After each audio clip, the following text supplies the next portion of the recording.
একটা মসজিদ বানালে কি এই সমস্যার সমাধান? আমাদের মুর্শিদাবাদের বুকে একটা বড় ইউনিভার্সিটি নাই? খেলাটা আপনি খুব ভালোই খেলেছেন। লাভ কি হলো? কিচ্ছু হলো। ওকে রাস্তা থেকে আপনি সরিয়ে দেন, তাহলে আপনার ওই পোষা সাপ আপনাকেই সবল মারবে। আশ্চর্য ব্যাপার, এটা কি হয়েছে ভাই আমাকে বলো তো। ওই মার তোকে।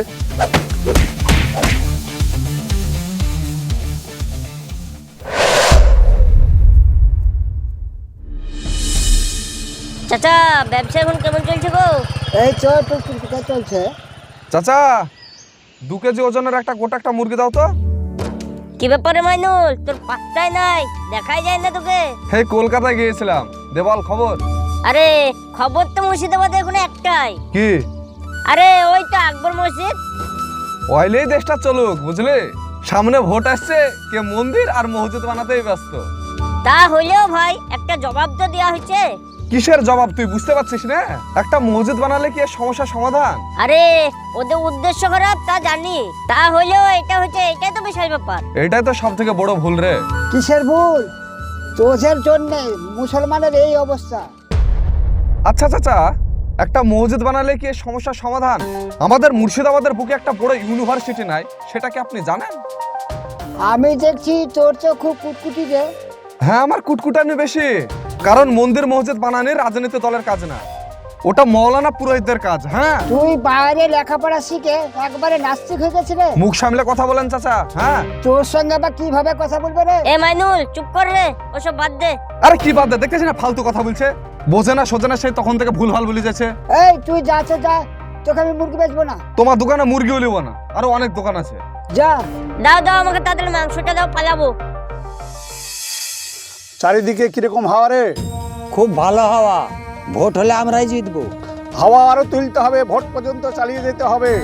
খুব মুশকিল হয় জান, যা দেখছে অনেকজনের অনেক চুলকানি। কেন, আবার কি হয়েছে? ওই যে আমাদের এখানে মাইনুল আছে, ও মানুষকে উল্টো পাল্টা বোঝাচ্ছে। কি বলছে? আপনি নাকি রাজনীতি করছেন। কোথায় বাড়ি রে? আমাদের ওখানেই বাড়ি। আফজাল ভাই, ওকে আপনি চিনেন? আরে আমি ওকে চিনবো না, ও সব জানতেওয়ালা গামছাওয়ালা, এবারে ইউনিভার্সিটি পাস করেছে, ছাড়েন ওর কথা। আফজাল ভাই, এটাই তো ভুল, এরাই বেশি সমস্যা করবে। এদের একটা মানুষ কথা শুনলেই ভোট কেটে যাবে। তাও তো ঠিক। রাজা, হ্যাঁ ভাইজান। এক্ষুনি ওকে চুপ করাতে হবে। কি করতে হবে জানিস তো? হ্যাঁ ভাইজান, বুঝে গেছি, এরপর থেকে আর মুখ খুলবে না ও। এই সব চল।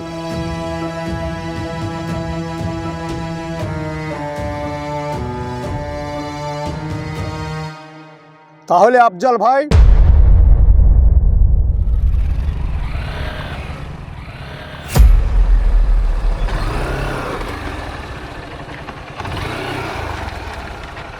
আশ্চর্য ব্যাপার, এটা কি হয়েছে আমাকে ভাই বলো তো।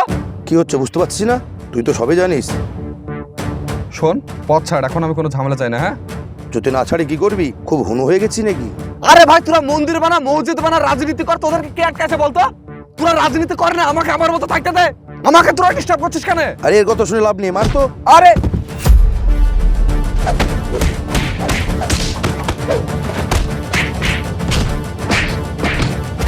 ওই সব চলাই।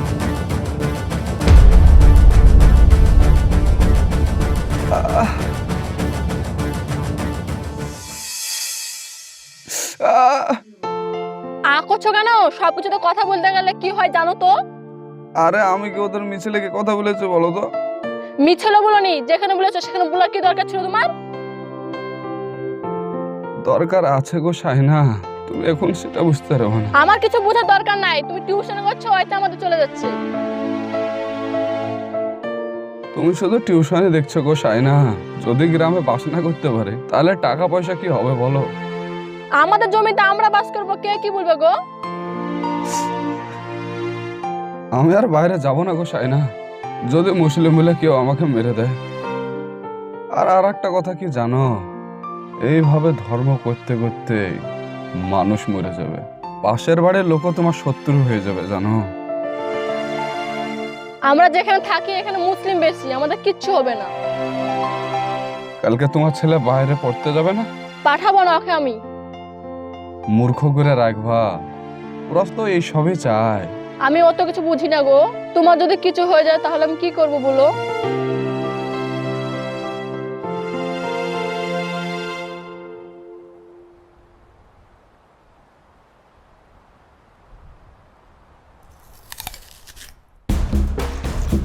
ব্যাপার রে?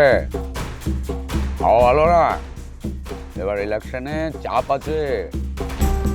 তাই তো দেখছি দাদা, মনে হচ্ছে এবার আমাদের সিট কমই হবে। না না না না না, এবার সিট কম হলে আমাদের সব শেষ রে। এটা মাথায় রাখিস। ভাব ভাব ভাব, মাথা কাটিয়ে কিছু ভাব। তাই তো ভাবছি দাদা, মাথায় কিছু বের হচ্ছে না। তা বেরোবে কি করে? হ্যাঁ, ষাঁড়ের মতো গন্ডে পিণ্ডে গিলছো আর বডিটাকে তৈরি করছো। শোনো, আইডিয়া বের করো, আইডিয়া বের করো।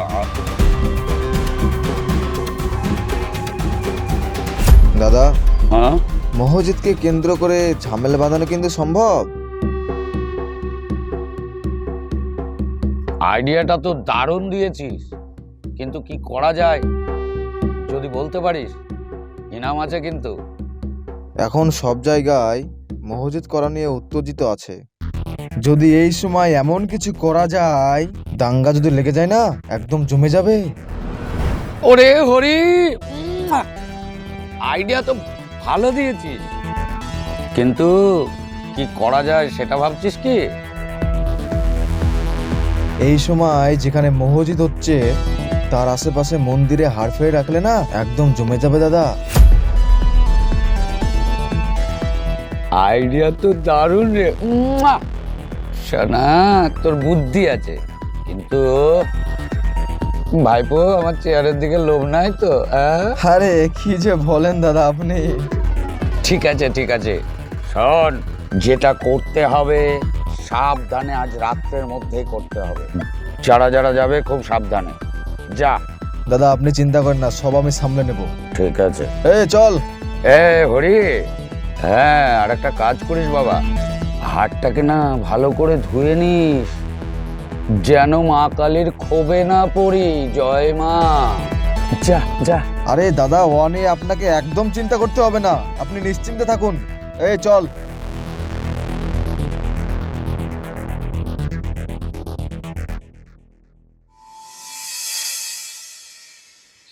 মানি ভাই, ও মাইন্দ্রি ভাই, কোথায় আছিস তুই?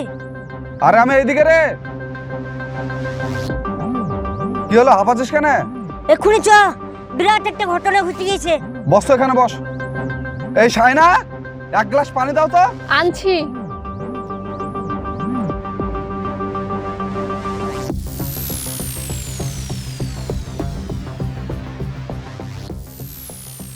লাও। এই লে, এটা খা, দে বল।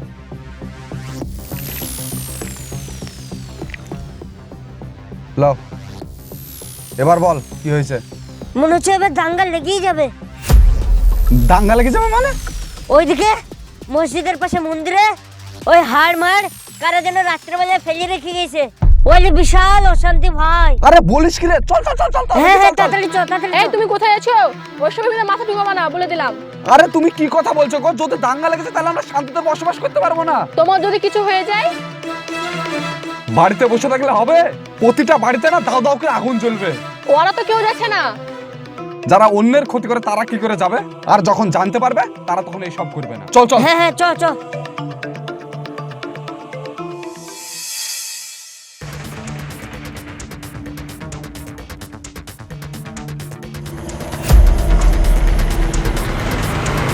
আরে থামেন আপনারা, থামেন। শোনেন শোনেন, আমার কথাটা শোনেন। কি হয়েছে? শোনেন শোনেন, এইভাবে ঝামেলা করে কোনো লাভ নাই। দেখেন, আপনারা যদি ঝামেলা করেন এর সমস্যার সমাধান না। আমরা সবাই মিলে এই বিষয়টা একটু ভাবনা চিন্তা করি। মাইনুল, এটা আমাদের ব্যাপার, তুই না বেশি নাক গলাস না। আমি বুঝতে পারছি এটা তোদের ব্যাপার, কিন্তু দেখ, ঝামেলা করে কি এর সমস্যার সমাধান হবে? এটা তোর ভাবার আগে দরকার ছিল। মন্দিরে হাড় ফেলা না তোর পার করে দেবো। দেখ, যা হয়েছে খুবই খারাপ হয়েছে, কিন্তু ঝামেলা করে কি এর সমস্যার সমাধান? দেখ, তোকে ভালো কথা বলছি, আমাদের রাস্তা থেকে সরে যা। দেখেন, আপনারা একটু শান্ত হন, নাহলে দেখতে পাচ্ছেন পুরো গ্রাম একটা দাও দাও করে আগুনে চলবে। দেখো মাইনুল, এইসব কথা অনেক আগে ভাবার দরকার ছিল, তাহলে এইসব পরিস্থিতি তৈরি হতো না। এখন তো আমরা এর শেষ দেখে ছাড়বো। আপনারা ব্যবস্থা নেন, কিন্তু আগে আপনারা প্লিজ পুলিশের কাছে চলুন। দেখো মাইনুল, তুমি ভালো ছেলে তাই বলছি, এইসবের মধ্যে তুমি আর জড়িয়ে থেকো না। তুমি যাও, না হলে যা পরিস্থিতি হয়ে দাঁড়িয়েছে তাতে খুব খারাপ হবে। তখন কিন্তু এই কালী দাদাকে দায়ী করতে এসো না। কালিদা, মাইনুল ঠিকই বলছে, ঝামেলা বাড়িয়ে লাভ নাই, আগে পুলিশের কাছে যাওয়াটাই সব থেকে ভালো হবে। দেখো সুমিতদা, একটা কথা জানো তো, কুকুরের লেজকে তুমি যতই পাইবে রাখো তা কোনোদিন সোজা হয় না। বর্তমান যা পরিস্থিতি, অন্য সবারই কথা এখনকার সরকার শুনবে, আমাদের কথা শুনবে? তাও পুলিশের কাছে যাওয়াটাই ঠিক হবে। দাদা বুঝতে পারছেন, মোল্লার কথায় নাচছে। এই হারামজাদা, বড়দের সাথে কিভাবে কথা বলতে হয় জানিস না? যা ক্ষমা চা। থাক থাক, হয়েছে হয়েছে। ঠিক আছে সুমিতদা, তোমরা যখন বলছো ব্যাপারটা ভেবে দেখছি। চলো সবাই মিলে পুলিশের কাছেই যাওয়া যাক, দেখি পুলিশের কি ব্যবস্থা করে। ঠিক আছে। ধন্যবাদ সুমিতদা।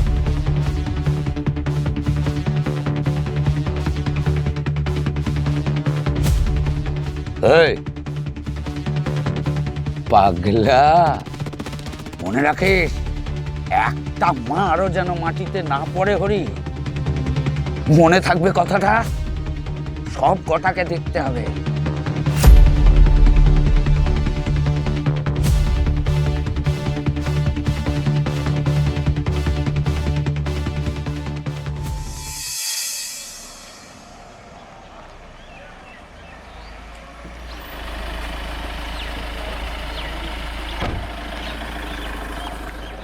নমস্কার।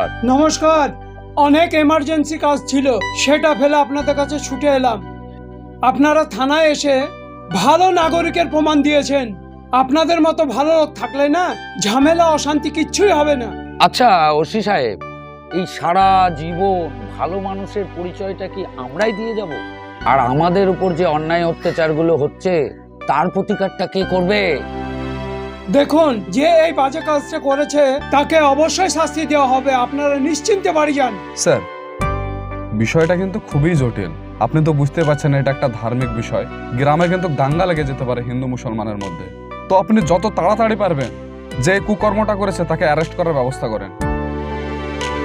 ওসি সাহেব, আর একটা কথা মনে রাখবেন, যদি ঠিকঠাক ভাবে সব না সামলায়, কন্ট্রোল না হয়, এর কি ব্যবস্থা নিতে হয় আমাদের কিন্তু খুব ভালো করে জানা আছে। দেখুন, ঝামেলা ঝগড়া অশান্তি করে কোনো লাভ হবে না। যারা এইসব নোংরামো করেছে তাদেরকে ধরার পর আপনাদের কাছে প্রথমে নিয়ে যাব, তারপর তাদের কোর্টে চালান দেবো। আপনারা আসুন এখন। আচ্ছা ঠিক আছে, এই চল রে।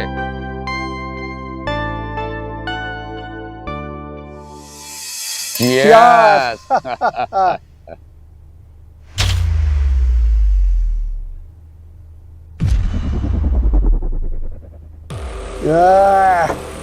খেলাটা তো আপনি খুব ভালোই খেলেছেন। লাভ কি হলো? কিচ্ছু হলো না। ওই মাইনুল থাকলে আমাদের কিচ্ছু হবে না। ভাই, কেসটা থেমে যাক, তারপরে ও শালাকে আমি দেখব। ও শালা আমার অনেক ক্ষতি করেছে। আপনি আমার সঙ্গ দিলে ও শালাকে আমি একদম সাইজ করে দেব।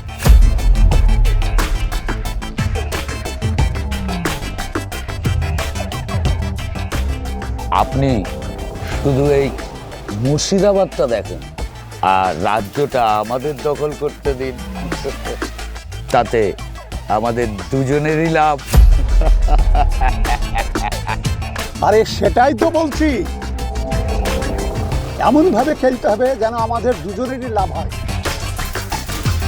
আপনি শুধু মানুষকে না, হিন্দুদের বিরুদ্ধে উস্কান, আর বাকিটা আমি দেখে নিচ্ছি। ঠিক আছে, আর আপনারা আকবর মসজিদের বিরোধিতা করতে থাকুন।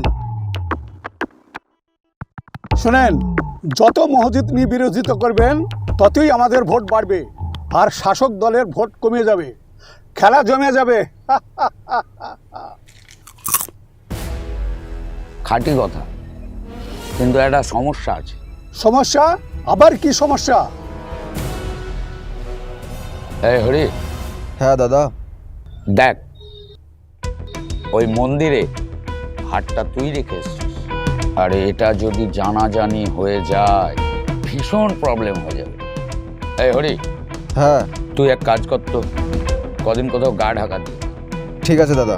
দাঁড়া, কোথায় যাচ্ছিস? এনে ধন্যবাদ দাদা।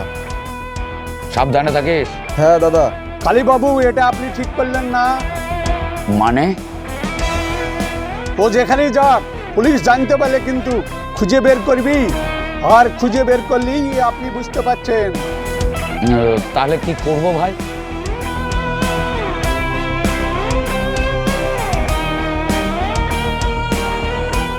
ওকে রাস্তা থেকে সরিয়ে দেন, নাহলে আপনার ওই পোষা সাপ আপনাকে একদিন ছবল মারবে।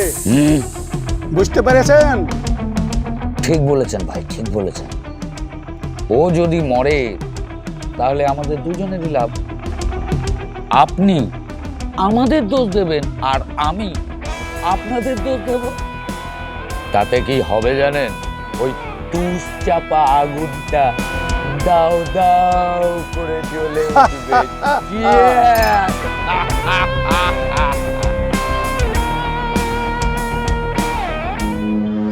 কি ব্যাপার মাইনুল, আমরা সবাই এইভাবে এখানে জড়ো হয়েছি কেন? 5 মিনিট ওয়েট করুন, নিজের চোখেই দেখতে পাবেন।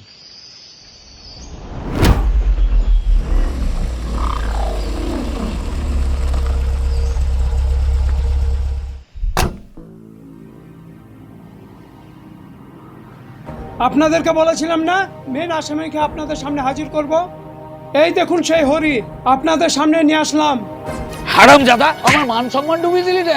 এই কালীবাবু, আপনি এই হরির গায়ে হাত দেবেন না। আচ্ছা কালীবাবু, হরি তো আপনার লোক, হ্যাঁ। এর মধ্যে আপনি জড়িয়ে নাই তো? কি বলছো? আমি কেন জড়িত থাকবো? ওসি সাহেব, আমি কি কোনো খারাপ কথা বলেছি? আপনি একটু লজিক্যালি ভাবুন। এই হরি, তুই যে থানায় যেসব কথা বলেছিলি সেগুলো জনগণের সামনে বল। হ্যাঁ স্যার, ওই কালী দাদা আমাকে মন্দিরে হাত রাখতে বলেছিল, আমি ওনার কথা শুনে কাজটা করেছিলাম স্যার। একদম একদম মিথ্যা কথা বলবি না হরি, মিথ্যা কথা না না বলছিস না না। স্যার, আমি সত্যি কথা বলছি, উনি মিথ্যা কথা বলছেন স্যার। আচ্ছা স্যার, হরিকে আপনি কোথায় ধরেছেন? হরি সশরীরে থানায় এসে নিজের অভিযোগ আমার কাছে কবুল করেছে। এই হরি, সব বল। হ্যাঁ স্যার, ওই কালী দাদা আমাকে কাজটা করতে পাঠিয়ে আমাকে মারার প্ল্যান করেছিল, আর এর সঙ্গে নাকি আফজালও জড়িত আছে। আমি সব কথা শুনে ফেলেছিলাম। আমার থানায় যাওয়া ছাড়া স্যার শেষ কোনো আর উপায় ছিল না। ছি ছি হরি, তুই এসব কি বলছিস? বাহ বাহ বাহ, ভেরি গুড। শুনলেন আপনারা সকলে, নিজের কানে শুনলেন তো? নিজের রাজনৈতিক স্বার্থের জন্য মানুষকে ধর্মের নামে কিভাবে বোকা বানায়। আর আপনারা যতদিন বোকা হয়ে থাকবেন, এদের তো বিশাল লাভ।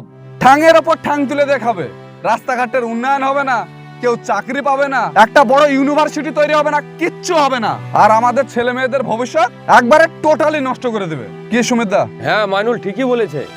তা না হলে আমাদের সমাজের, আমাদের গ্রামের ছোট ছোট ছেলেপেলেদের এবং বড় মানুষের ভবিষ্যৎ নষ্টই হবে। এমনিতেই আমাদের গ্রামের, সমাজের তো কোনো উন্নতি নাই, আর দেশের তো ক্ষয়ক্ষতি হচ্ছেই। তাহলে আমরা আসছি। হ্যাঁ ধন্যবাদ স্যার আপনাকে। একে অ্যারেস্ট করো, চলো। বর্তমানে কিছু মানুষ রাজনৈতিক স্বার্থে ধর্মকে ব্যবহার করছে। ধর্মের নামে মানুষের মধ্যে বিবাদ তৈরি করা হচ্ছে, ফলে একে অপরের প্রতি সন্দেহ, ঘৃণা আর দূরত্ব বাড়ছে। অনেক সময় সাধারণ মানুষ না বুঝেই এই বিবাদের খেলায় জড়িয়ে পড়ছে এবং পাশের মানুষের সঙ্গে সম্পর্ক নষ্ট করছে। যারা এই অন্যায়ের বিরুদ্ধে কথা বলছে, তারা আবার নেতাদের অপছন্দর হয়ে উঠছে। তাই আপনাদের বলছি, ধর্ম আলাদা জিনিস আর রাজনীতি আলাদা জিনিস। রাজনীতি দলের কাজ হচ্ছে দেশের উন্নয়ন করা, তা ছেড়ে এরা এখন ধর্ম নিয়ে ব্যস্ত। তাই আমার মতে এদেরকে রাজনীতি ছেড়ে মন্দির মসজিদে ধর্ম নিয়ে আলোচনা করাই উচিত। সো ভালো থাকবেন, সুস্থ থাকবেন, দেখা হচ্ছে আপনাদের সঙ্গে আবার নেক্সট ভিডিওতে।